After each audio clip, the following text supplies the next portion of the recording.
Hello students, मैं गीताली। मैंने पिछले वीडियो में यह है भारत देश हमारा, इस कविता के ऊपर जो आप लोगों के साथ साझा की थी फर्स्ट स्टेंजा के ऊपर। लेकिन आज मैं इसका अगला हिस्सा 2, 3, 4 इन तीन स्टेंजा के ऊपर आप लोगों के साथ डिस्कस करूंगी, तो आप लोग इसे अच्छी तरह से देख लीजिए। सेकेंड स्टेंजा में है सम्मानी जो सकल ... भारत देश हमारा। यहाँ कवि ने इस तरह बोले हैं, भारत देश के ऊपर ही उन्होंने महिमा बखान किए हैं कि विश्व में सबसे सर्वश्रेष्ठ महिमान्वित भारत देश है। सदियों से ही यह देश सबके सम्मानित देश रहा है।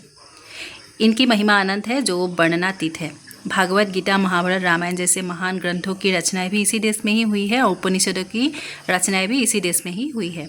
इस देश की यशोवंदना करना कभी हम रुकेगी नहीं। हर कोई इसे यशोवंदना करते ही रहेंगे, चाहे वो शत्रु हो या जो भी हो।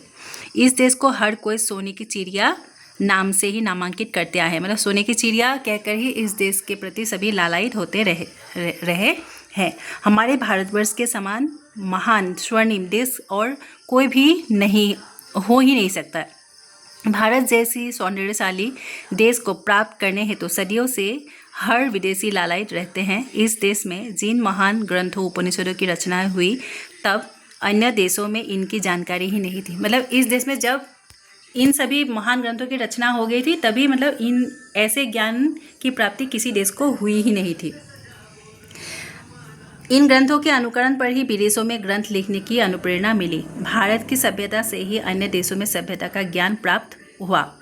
भारत हर बातों में अन्य देशों से कई गुना सर्वश्रेष्ठ है, जो हम भारत पर गर्व कर सकते हैं। तो इसमें विशेष इस तरह से लिख सकते हो, सम्मानित जो सकल विश्व में, इसमें अनुप्रास और काव्यलिंग अलंकार है। भारत भूमि उपनिषदों का देश है, जहाँ बड़े बड़े ग्रंथ लिखे हैं। गाएंगे यश हम सबका, इसमें अनुप्रास और काव्यलिंग अलंकार है। देश प्रेम की भावना यहाँ दिखाई पड़ती है और इसकी भाषा खड़ी बोली है। फिर यह है भारत देश ... समान सभी थे। इस देश की महिमा अनंत है। इस पावन भूमि पर राम, कृष्ण, बुद्ध, विक्रमादित्य आदि न जाने कितने महान हस्तियां हैं। हम जितने भी देव देवियों को पूजते आए हैं, सभी का अवतार यहाँ हुए हैं। सभी बहुत ही शूरवीर और पराक्रमी थे। हर कोई 16 कला संपन्न और सर्वश्रेष्ठ थे। इस स्वर्णिम भूमि पर ऋषियों ने युग युगांतर से कितने कठिन तपस्या की है, जिसके कारण यह भूमि पावन हो गई है।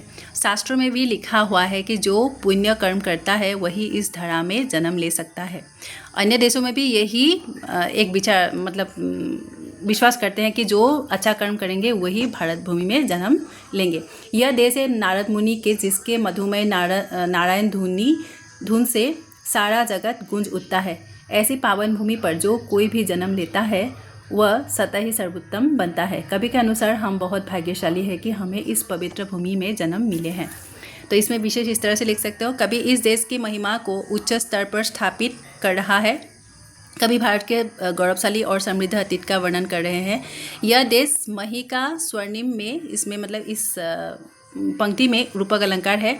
यह है जहाँ नारद के गुंजे मधुमय गान कविते में अनुप्रास अलंकार है, और इसमें भी इस पूरे कविता में ही खड़ी बोली भाषा का प्रयोग हुआ है।